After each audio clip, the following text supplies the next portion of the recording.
Hello and welcome to a lesson on morphology. Morphology is the study of how words are formed.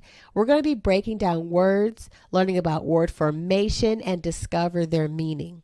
I am your author and speaker, Alexis Clark. I am joined by my daughter and contributor, Abigail Clark. Hi, Abby. Hi, Mom.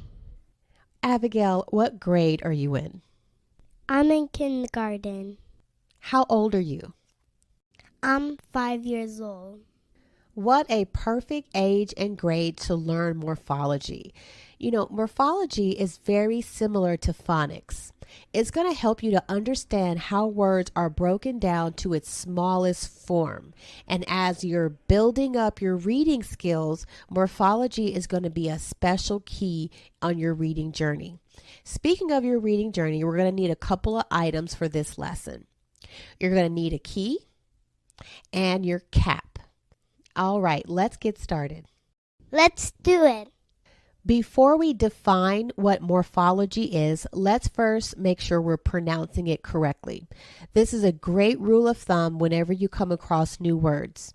You want to first look at the word, become familiar with how it's spelled, learn how to pronounce it correctly, and then we're going to define it.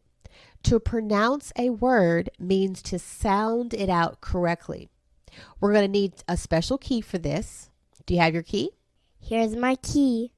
Great. This special key is called a syllable. What's a syllable? Syllables are patterns of sound in our speech. We can use it to help pronounce our words. A syllable is a rhythm. It's a pattern in our speech every time we say a word. So to pronounce morphology, let's first spell the word. Morphology.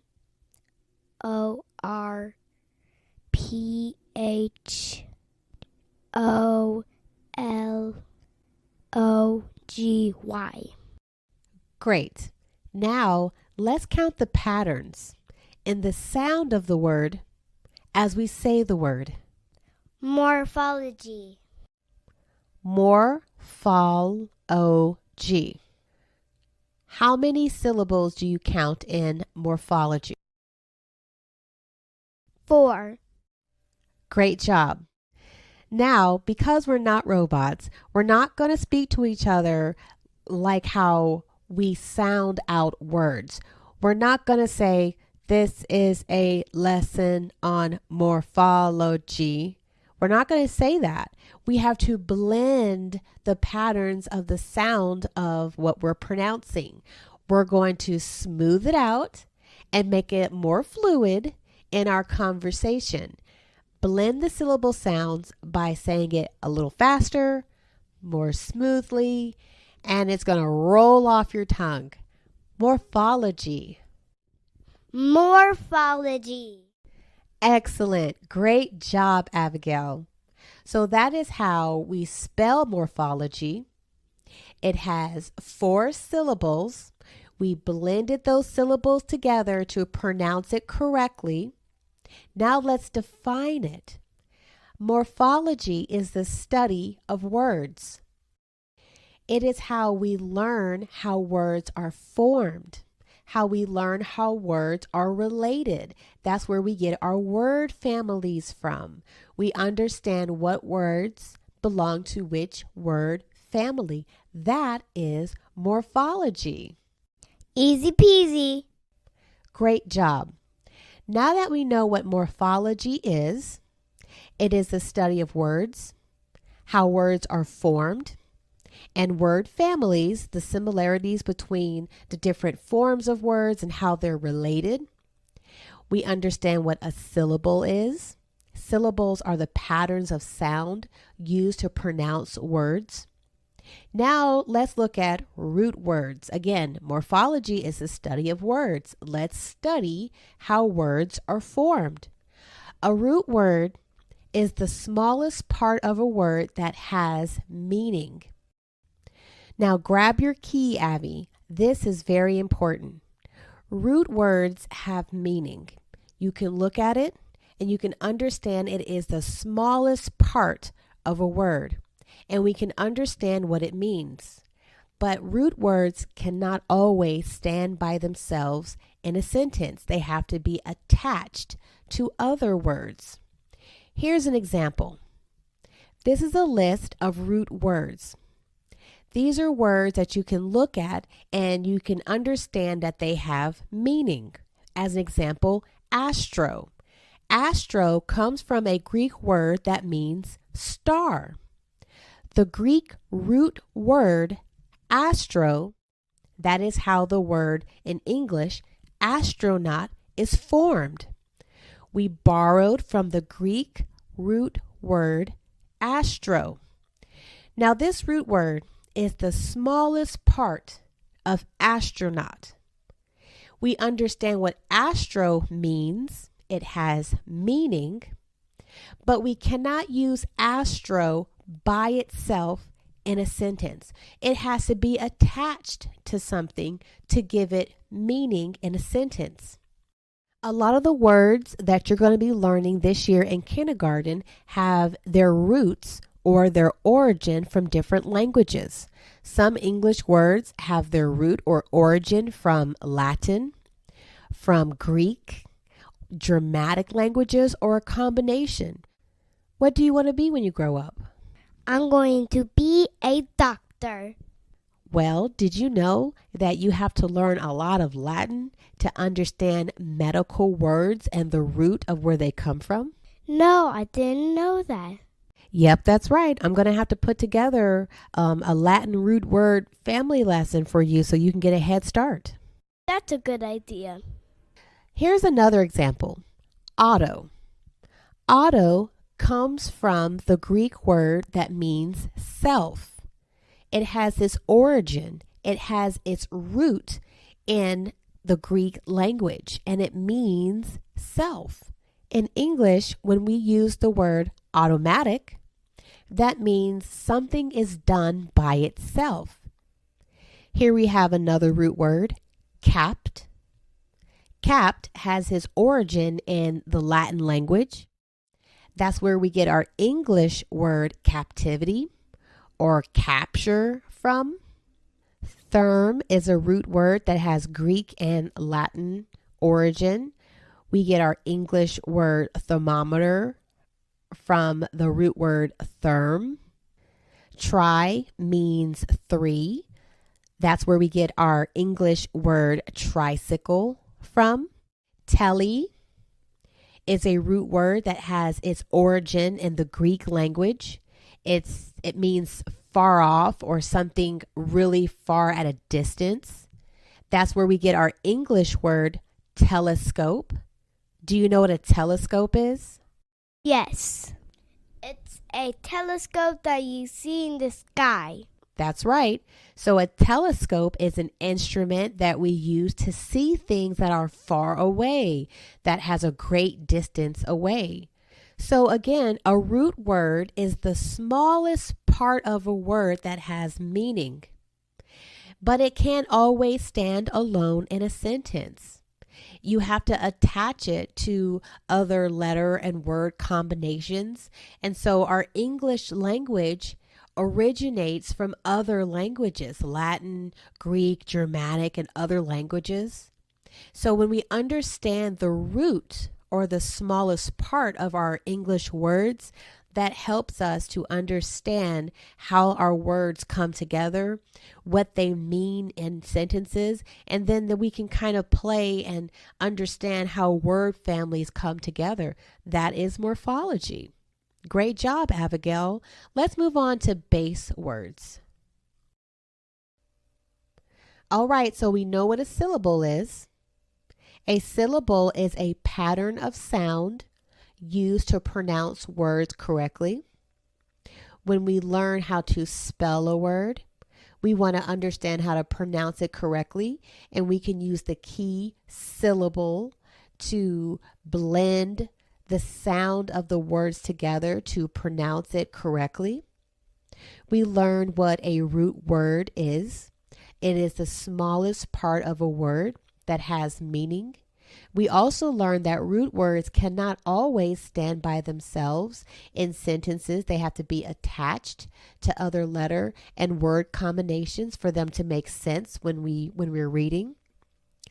And we're learning all of this because we're studying words, how words are formed, and later on we're going to start building word families. That is all under the umbrella of morphology. We're studying words and how those words are formed. Now, Abigail, where are you? I'm right here. Next, we have base words. A base word is the smallest part of a word that has meaning and can stand alone in a sentence. As you can already see, this definition is very similar to root words. The difference between a base word and a root word is this. Here's the key. Do you have your key? I have my key. All right. A base word has meaning and it can stand alone in a sentence. That is the difference between a root word and a base word. The key is, can it stand alone in a sentence? Here is a list of some base words. All of these words have meaning, and all of these words can stand alone in a sentence. Here's a sentence. Alexis has an apple. As you can see, the base word apple, we know what an apple is. It has meaning. It's a fruit. And in this sentence, the word apple can stand all by itself. We don't have to attach other letter or word combinations for apple to make sense. Alexis has an apple. Here's another sentence. Autumn made her bed. Did you make your bed this morning? Yes. The base word bed, it has meaning and it can stand alone in a sentence. We don't have to add anything else to the word bed for us to understand the word in this sentence. Afia loves the library. Do you know what a library is? Yes, where there's books in the shelf. Great job. Okay, here's the last sentence. Can you read this sentence, please? Abigail can jump. All right, so there we have it. Base words are the smallest part of a word that has meaning and can stand alone in a sentence. Great job, Abigail. Let's move on to affixes. Again, morphology is the study of words, how words are formed, and word families. Syllable. A pattern of sound used to pronounce words. Do you remember what a root word was? Words that have meaning but cannot stand alone. That's right. And what is the difference between a root word and a base word? Base words have meanings and can stand alone. That's right. Base words are the smallest part of a word. They have meaning and they can stand all by themselves in sentences. Now, affixes. I want you to say that word. Can you say affixes? Affix. Affix. Affix. Affix. Oh yeah, it's a little funny. Affix. Affix. Good job. Do you know what affix means? No. When you affix something, that means you kind of glue something together. You're pulling something together and it sticks. An affix, by definition, is one or more letters that you add to a base word, and then you totally change the meaning. You affix a letter or a combination of letters to the base word, and then you change the meaning. There are several different types of affixes, but we're just going to talk about two in this lesson. A prefix and a suffix. Okay. So here we have a word, uncomfortable. Uncomfortable. Comfort. That's the base word. That is the word that has meaning and can stand all by itself in a sentence. We can use the word comfort and we can use it in a separate sentence and it can stand all by itself. It's a base word. Uncomfortable has two affixes. A prefix is an affix that you place before the base word. Before is the key. When we add un to the base word comfort, that means not. A suffix is placed after a base word. A suffix is an affix that goes after the base word. Keyword after. Able is a suffix that has been added to the base word comfort. Able means having the power to do something. Uncomfortable means not able to have comfort. Those are affixes. Go ahead and get your cap. You did a great job with this one. This was a tough one. Let's move on to morphemes, which is our last piece of the morphology pyramid. Morphology is the study of words. That's what we're doing. How words are formed and word families. So we talked about base words, the smallest part of a word that has meaning and can stand by itself.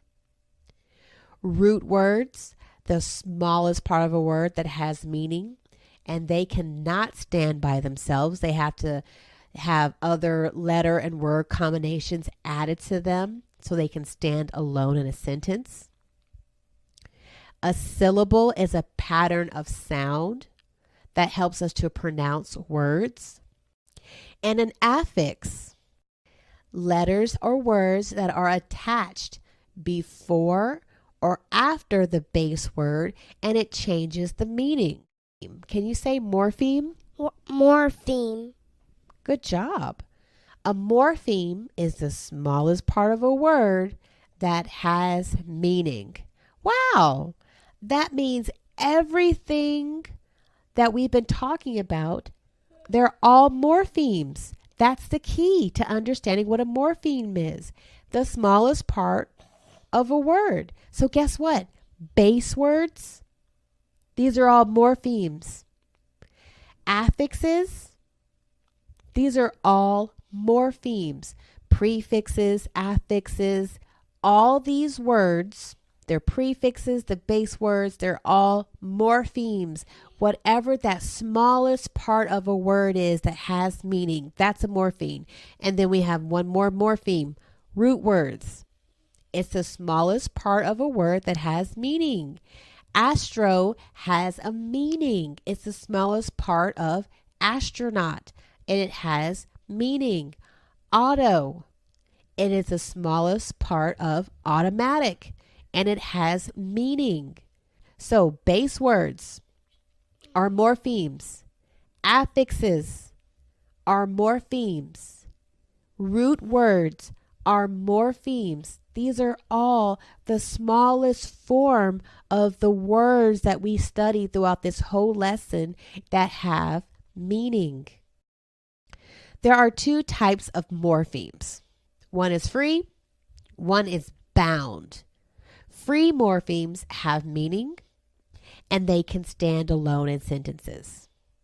Like our base words that have meaning and they can stand all by themselves. Do you remember these base words? Yes. Apple, bed, car, library, jump, plant. Very good. These are all free morphemes. They have meaning and they can stand alone in a sentence. As a reminder, Alexis loves apples. Autumn is still in the bed. Athea is in the library.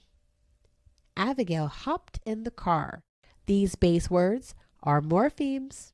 Now, a bound morpheme, they also have meaning, but they cannot stand alone in a sentence. Those are our affixes and our root word. Do you remember? Yes. So an affix like un, remember un means Not. That's right. We know what un means. It means not. But un, we can't use it all by itself in a sentence. It is a bound morpheme. It is the smallest part of a word that has meaning, but it cannot stand by itself in a sentence. Similarly, S. S is a morpheme. It is the smallest part of a word that has meaning. When you add an S at the end of a word, it makes it plural. S is a suffix. Our root words are the same. Our root words, like astro, is a bound morpheme. We know what astro means because we talked about it, but we cannot use astro all by itself in a sentence. Great job, Abigail. I know that was tough, but we're gonna review this lesson a couple times, and by the end of kindergarten, you're gonna be the queen of morphemes and morphology. All right, we have reached the cherry on top of our lesson. We get to practice using the smallest parts of words and put them all together and practice what we know. Morphemes are the smallest parts of words. We've talked about base words, that's a morpheme. Root words, those are morphemes. Syllables are the pattern of sounds. Syllables, we should not get them confused with morpheme. A syllable is a pattern of sound to help us pronounce a word. A morpheme is the smallest part of a word that has meaning. If we follow the pattern of sounds as we pronounce this word, uncomfortable, how many syllables do you hear? 5. 5. Great job. Now let's identify the smallest parts of this word that have meaning.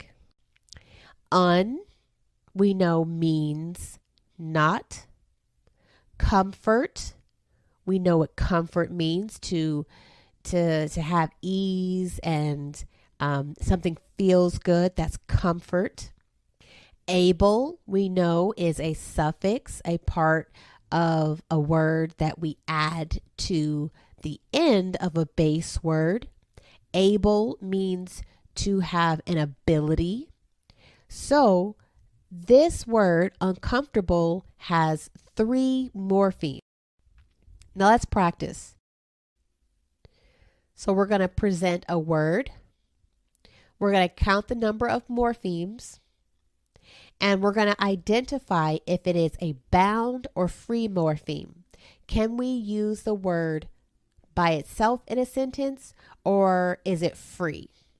Do we need to add other letters and words for it to make sense in a sentence, or can we just use it all by itself? Here is a word. Washcloth. Washcloth has 2 morphemes. Both of these smallest parts of this word are free. You can use the word wash in a sentence all by itself, and you can use the word cloth all by itself in a sentence. When you put washcloth together, it takes on a whole new meaning, and it is a free morpheme. Ness. Ness is a word that has 1 morpheme. It has meaning, but ness is a suffix. It's typically a combination of letters that you put at the end of a word. Ness means like a condition or a state, like stillness, quietness, bitterness. So it is a suffix you put at the end of a word. So this is a bound morpheme. You cannot use the word nest all by itself in a sentence. Ment, M-E-N-T. Ment is one morpheme. This is a bound morpheme. Ment is a suffix, and you can use it typically at the end of a word, but you cannot use this word all by itself. Now, if you meant this word, M-E-A-N-T, it takes on a whole different meaning.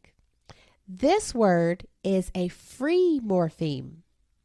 Notice how these two words sound the same, but they are spelt differently and they have different meanings.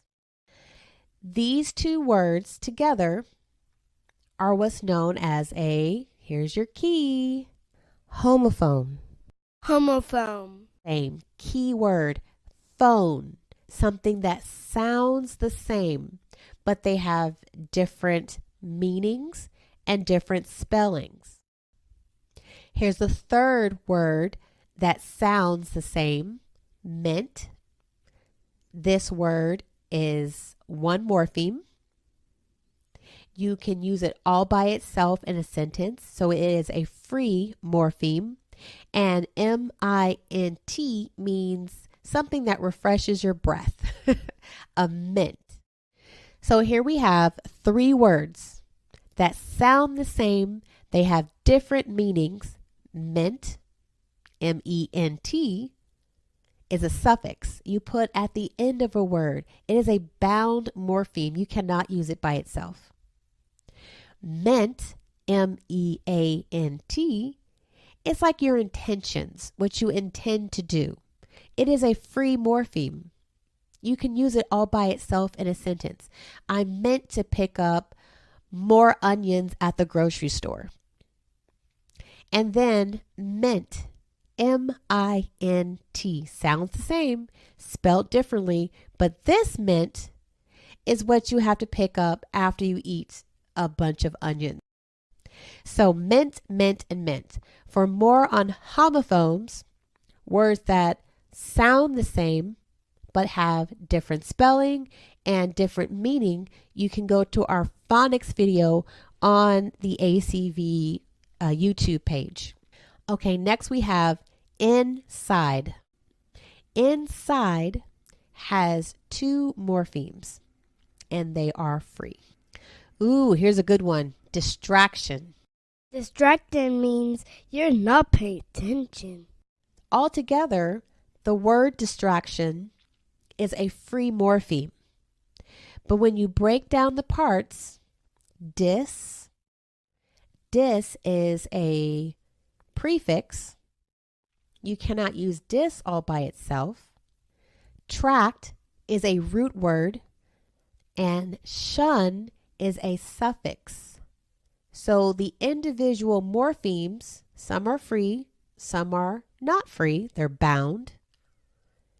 But altogether, the word distraction you can use by itself.